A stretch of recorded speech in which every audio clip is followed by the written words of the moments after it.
Hello everybody and welcome back to another episode of Nerd Soup. My name is Reuben and I am back to review Pluribus, Season 1, Episode 9, the season finale, La Chica o El Mundo.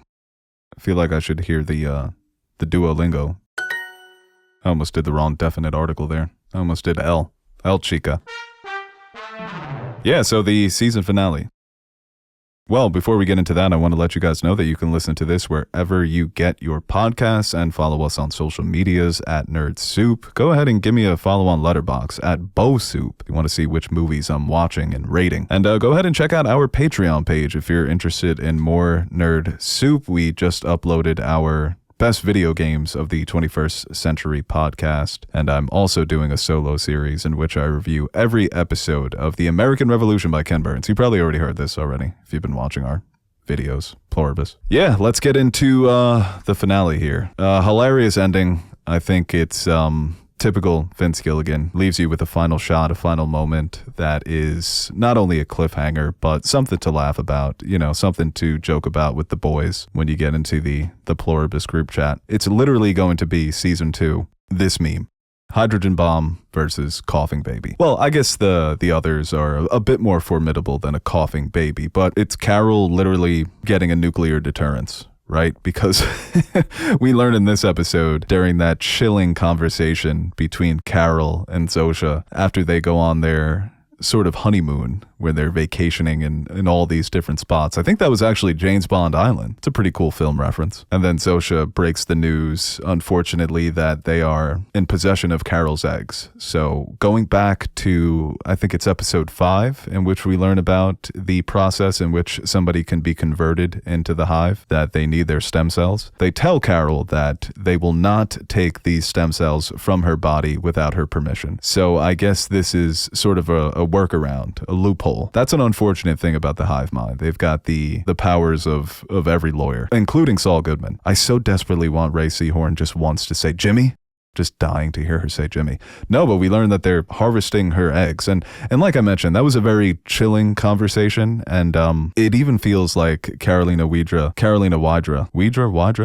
played the character differently versus episode 8 and now in episode 9, to where she was a bit more cold, a bit less friendly, especially in this moment where she's telling her what the hive is planning to do. 2 really scary moments in this episode. I think the first sequence with Kusamayu when she joins the hive mind was terrifying. And then this conversation as well, where Carol is now in a race against the clock. They say that within a month, it could be 2 months or 3 months, her stem cells will be harvested, extracted from her eggs. And there's a cool film moment during this conversation where the director, after this information is revealed, breaks the 180-degree line rule, where if 2 characters are having a conversation, you want to keep the camera on that imaginary line. But then we get Carol in the center of the frame, and then the 180-degree line is broken to where the conversation is now taking place on the opposite shoulders. And it creates that disorienting effect, and it's something that they always used to do in Better Call Saul, so it was fun to see them bring that back. And I think it works really well, especially for, you know, Carol's character hearing this news, the way it really just shocks her out of the moment. There's so much talk week to week about the intentions of the hive, the morals of the hive. Are they good or bad? This is something that, from their perspective, they believe it is good. And I made this point on my last review that the hive seems to be doing these things because it's just their natural state of existence. This is what they're meant to do. You know, it's like asking a dolphin, why are you always swimming? Well, what do you want me to do? Take an Uber? No, I'm going to fucking swim. That's why I have fins. It's just what the hive was created to do. But still, it's horrifying, especially from Carol's perspective, because it looked like she was ready to buy in to this idea of not joining the hive, but spending the rest of her life with Zosha. And it is interesting the way that the characters' motivations have shifted from the beginning of the show, where it's about putting the world right. And you could even say that it was personal motivation in the beginning to avenge Helen's death. Then her motivation becomes happiness, enjoying the world, having a partner that she can live with and be inspired by, to have that sort of companionship under these, you know, these circumstances in which the world is basically post-apocalyptic. But now it's about preserving herself. You know, she obviously dismisses Manussos, and she leaves him to stay in that house all by himself, which it was funny that he wasn't comfortable with staying in that house because it doesn't belong to him. She's like, dude, you got to lighten up. But then after that conversation, I think it's the primary motivation is self-preservation. The secondary motivation is saving the world. As Manussos says, putting all the souls back into their bodies. I said it a few reviews ago. It's very similar to Scooby-Doo. So I think season 1, her character journey has been a full circle to where in the beginning she's so against the hive. She's calling everybody out. She's making sure that on Air Force One they don't have any recording devices. And the way that she gets called out in those earlier episodes by the other survivors is similar to how she's calling out Manussos, to where she's essentially encountering the same feelings, the same motivations that she had earlier in the season, now at the end of the season. And a lot has changed because she's living out this fantasy, similar to Diabate. It's this fulfillment on a certain level that could be considered vain and hedonistic, even though it's not as excessive as what we saw with Diabate. It is similar. So now in the end, she comes to this point of wanting to help Manussos, but as I mentioned, it becomes more about saving herself because she essentially has no choice, where the agency is going to be taken away from her and she's going to be put in this hive. She's not going to be able to enjoy the charm offensive of the hive without becoming one of them. I think that those couple last scenes were really chilling because it changes the entire way that you watch the show now. Knowing that Carol Sturcker, I don't know why I said her full name. It's like Manussos. Knowing that she's on the clock now, that eventually they're going to find a way to use her stem cells to create that substance that Kusamayu inhaled in the beginning of the episode, which is also so scary, knowing that it's something that you can put in the vents of Carol's home. You know, you can do it secretly without her knowing, and she's going to inhale this thing that effectively kills her. And that's what that opening scene felt like. In a way, it did feel like suicide, especially the way you see the change in the environment, to where everybody's, where you have people singing, you have people doing their jobs. It's a small community where everybody's doing their part. But as soon as she enters the hive, all of that is dropped. The charm offensive is completely abandoned. Everybody stops what they're doing. They walk off into the sunset, whatever. The poor little goat has nobody there to hug him and comfort him. That whole sequence was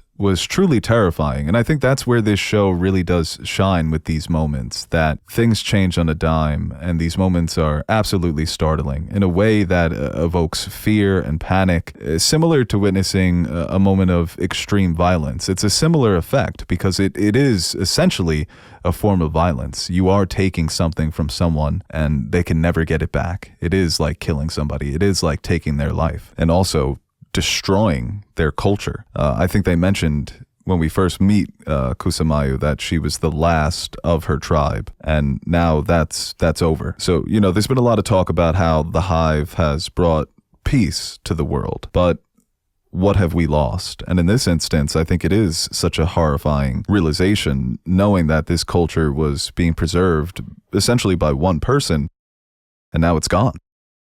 It's as simple as that. So when it comes to cold openings, I mean, that was definitely the chilliest.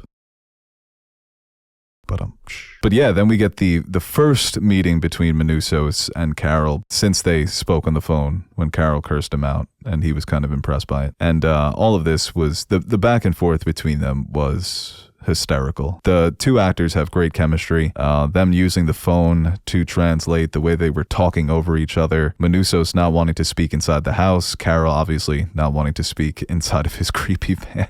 I mean, he's got to know that that's not going to fly. Yeah, get in the back of my van. I put the machete up front. Don't worry, I can't really reach for it. And then when they agreed to speak outside, but Manussos is under the umbrella. Vince Gilligan, he just does such a great job crafting these characters. And I think that's why it's a funny premise too, because it's like the hive is trying to destroy all these fun characters he's created. And that's always been a great talent of his and his team. Like when Saul Goodman shows up in Breaking Bad season 2, as soon as he steps in the room and opens his mouth, it's like a fully realized character. You're convinced that he's always been this way. What'd you say to Babyface, huh?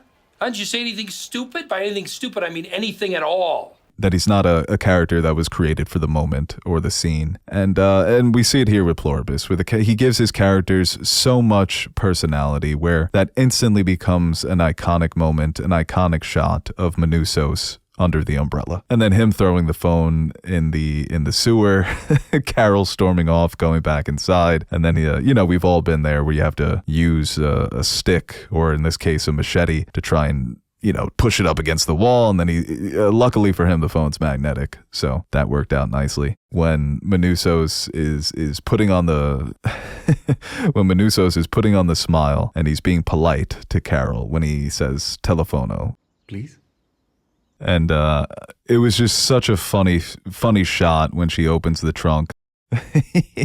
The arms crossed and the pout on his face. So he's just been such a charming actor throughout the show. And I think Ray Seahorn, her character is charming in a different way, but it's more so, out of the two, she's obviously been way more animated with her frustrations, where Manussos is charming because of how cool he is, and because of how much he can express with just a look and a few lines of dialogue. So it is funny, the irony of these two characters who are so grumpy and so stubborn, so much alike. At times they have to mimic the behavior of the hive in order to get their way. They have to put on the act of being polite, of showing manners, of being charming. And I've commented on this a few times in other reviews, but the little details you get about these characters that informs you about their previous lives. Manussos is searching throughout her house looking for a bug, and he finds the device that Helen was using to track Carol's drinking. We learn more about her past and, some of the obstacles that Helen and Carol had in their relationship because of Carol's drinking. And then that foreshadowing what the hive was going to reveal at the end of the episode, that they are now in possession of Carol's eggs, which is just so fucked up. It is an extreme violation of an individual's bodily autonomy. And I think it's something that is going to drive Carol in future seasons. Well, definitely season 2. We'll see, because even the look that they share when Carol is exiting the helicopter is a look of longing and regret. She truly wanted to stay with Zosha. She thought, she was really being convinced that this was an individual. It wasn't just the hive. And Zosha's even getting better with the pronouns, where during that conversation, she says, "We love you. I love you," and there's a strong emphasis on I, and of course it's the hive trying to trick Carol. Still, it's interesting the way their relationship has developed in just these past 2 episodes. When they depart, when Zosha flies away in the helicopter, the expression was sadness and regret, I think, in that moment, especially for Carol. She's probably thinking in this moment, how the fuck did I fall for this? I've been so good up until this moment, but I fell in a trap as old as time. I fell for the honeypot. God damn it. Yeah, and just to go back to the moment where Carol finds the device in the liquor cabinet, it's just amazing the way that Helen's memory, Helen's presence in Carol's life hangs over this show in so many different ways, to where you're creating the contrast between the love that Helen had for Carol versus the love that the hive is projecting or claiming that they have for Carol and for everybody. We see with Diabate, we see it with Carol, that these characters are given everything that they could possibly want. And in reality, that is not what love is supposed to be. That's actually how people get hurt. It brings out the worst in that person. When you truly love somebody unconditionally, you accept their faults, but you also try to help them work through them. You can have this sense of empathy for what they're experiencing. And that is something that Vince Gilligan says the hive does not possess. And I think we see that play out based on their behavior towards Carol, the way that they are manipulating her. As I mentioned, just the contrast in what true love actually is. Another example is the way that Helen reacted to Carol's work versus the hive. With the hive, it's new information, so they gobble it up. They love it. It's not because they love Carol, but it's something new for them to experience, for something new for them to know. With Helen, she loved Carol's work because she knew it was something that Carol loved to do. It's something that made Carol happy. It's who she was. She's an artist. She's a creator. Maybe she doesn't appreciate the creation as much as others do. Maybe she's not a fan, but she loves Carol, so she's going to push her towards doing those things, and she's going to encourage her writing. It's also the difference between having tens of millions of adoring fans who love you because they love your work. But once you stop writing, once the books stop coming, or maybe they're not as good, that love can quickly turn into hate. So that's why I use the term unconditional love. Whether Carol writes or not, Helen would still love her. Obviously, she wants her to write, because that's who Carol is. But that's not the reason that they're together. So it's similar with the Hive controlling all these billions of people who love Carol's work. They're like adoring fans. It's like George R.R. Martin. He's got all these fans who, now they don't love him as much because it's been forever for Winds of Winter. But I'm sure his wife still loves him. So it's a very specific condition that the Hive is putting on Carol in order for her to receive their love. When Carol was doing her own thing, trying to get the answers out of Zosha, they all abandoned her. And that's a very manipulative tactic. We're going to give you everything and then disappear so that you long for us. And it's similar with the writing. As long as you keep pumping these out, we're going to give you what you need. But the ultimate condition is that you eventually will join us in the Hive. And that's non-negotiable, because we see it with the eggs. It's the apple falling off of the tree. Once those eggs have been removed from your body, it's fair game. And because our existence is based on spreading this virus, that's more imperative to us than keeping you happy. So it really isn't about Carol whatsoever. It does come down to just this collective manipulation. And the Hive doesn't care about Carol, Diabate, any of these characters' vices, the things that could potentially destroy them, because the condition they're setting is your individualism is going to be wiped out. You are no longer going to be a person, so it doesn't matter if you destroy yourself or not. Whereas Helen is monitoring Carol's drinking because she knows this isn't something that is going to make her happy. She's not like the Hive. She's just not going to give in to her vices in order to manipulate her, in order to convince her that she's in love with her. That's what true love is. It's being able to deal with these hard truths, or to deliver those hard truths to somebody that you love. And I think Ray Seahorn in that moment, she's just giving you so much with the pain on her face and that final goodbye. For now, because I imagine they will reunite down the road. And I do wonder in season 2 and season 3 if we start to see a different side of Zosha, where the mask starts to come off and she's a bit colder, bit meaner to Carol and some of these characters. Because even though some of these moments with the Hive and some of the things that they're doing have been scary, we still haven't seen them act in a manner that is intimidating in the traditional sense. Getting loud, screaming at somebody, flexing your muscles type of thing, So maybe we will see a different side of the Hive, where they stop with the whole, nice guy act and just get real serious. More like the fucking Borg. Remember those guys? Jesus. They never gave up, just kept coming back. So I don't think that we're necessarily done with the two of them as a pairing, as a couple, as a potential romantic item. But I did see a lot of people making this joke that you go through a tough breakup and the first thing you do is get an atom bomb. Pretty extreme, right? It's like the midlife crisis. You get a motorcycle, but in this case, you get a nuclear deterrence, which is hysterical. And it really is Carol having her finger on the button. If you guys even approach me with that mist or smoke, whatever it is, I am going to destroy your world. It is something that I totally didn't expect to come back into play, when she's joking in one of the earlier episodes at the hospital about the different items they would bring her. The fact that she now actually has an atomic bomb.